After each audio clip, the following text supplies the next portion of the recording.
Welcome to this explainer. Look, if you're in banking, lending, or finance, there is a literal invisible ticking clock attached to every single loan you issue. And if you aren't paying close attention, that clock is going to strike zero, and your legal right to recover those funds, it'll just vanish into thin air. So today, we're mapping out the ultimate banker's survival roadmap. We're diving deep into our source material to decode the exact rules for calculating limitation periods so you can protect your assets and stay way ahead of the countdown. Here is our roadmap for today. We'll be covering 1. The Limitation Act Explained. 2. Timelines for standard loans. 3. Timelines for mortgages. 4. The remedy versus the right. And finally, 5. How to extend limitation. Let's jump right into Section 1, the Limitation Act Explained, or what we're calling the ticking clock. So the Limitation Act of 1963 defines a very strict statutory countdown.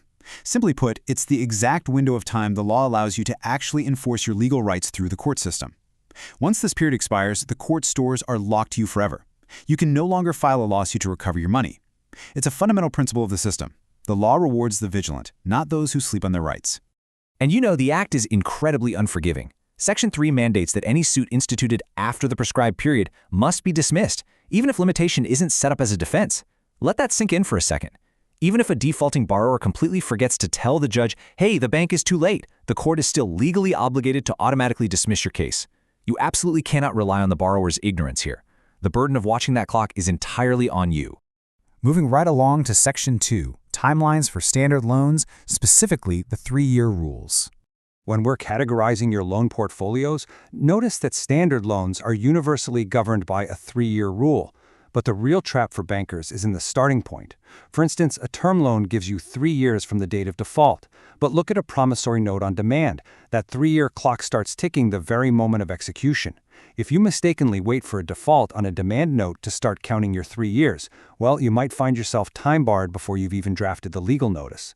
Precision about when that clock starts is literally everything. All right, Section 3, timelines for mortgages, which is really the long game. When property gets involved, the game changes completely, extending your window significantly.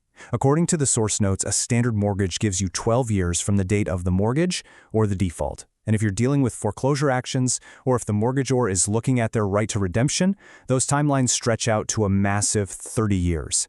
It is a much longer game when real estate is held as security. But wait, there is a crucial personal liability exception you have to know about. Say the property value has completely tanked, and selling that mortgaged asset won't even come close to covering the outstanding debt. If you decide you need to go after the borrower's personal liability, like their other assets or bank accounts, your luxurious 12-year timeline shrinks right back down to just 3 years from the execution of the deed or default. So you have to decide on your recovery strategy incredibly early, or you lose the right to go after the individual entirely. This brings us to Section 4, the remedy versus right, also known as the golden loophole. You absolutely must understand this difference. It's a real game changer. The Limitation Act strictly bars the remedy. That means it takes away your ability to file a lawsuit and use the court to force repayment. But, and this is massive, limitation does not extinguish the right. The debt itself doesn't just magically disappear. The borrower still legally owes you the money, you just can't ask a judge to go fetch it for you. This might sound like pure legal semantics, but it has massive practical applications for your recovery efforts. In this specific case study from 1992, Punjab National Bank versus Sharenda Prasad Sinha hits the nail on the head.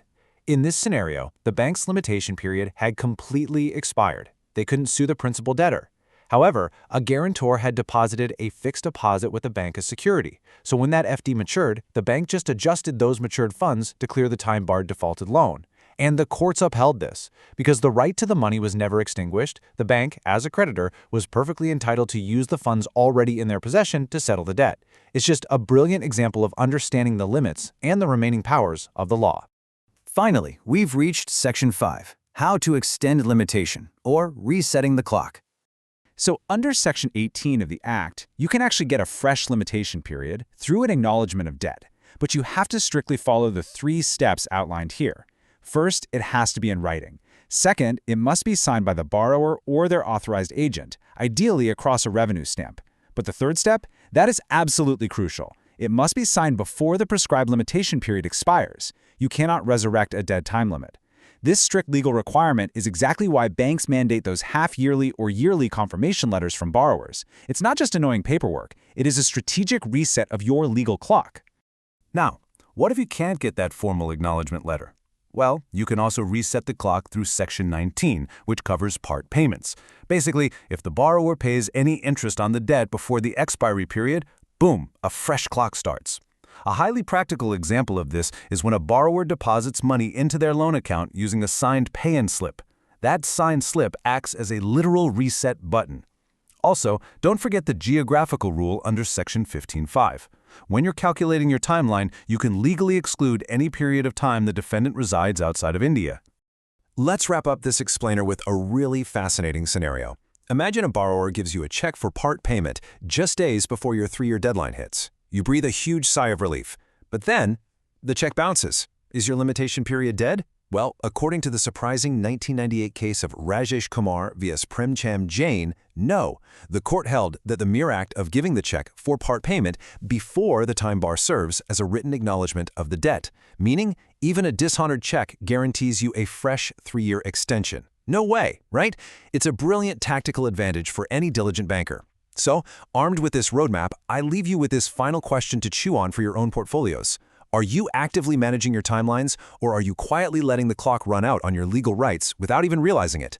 Keep this roadmap handy and never lose track of time again.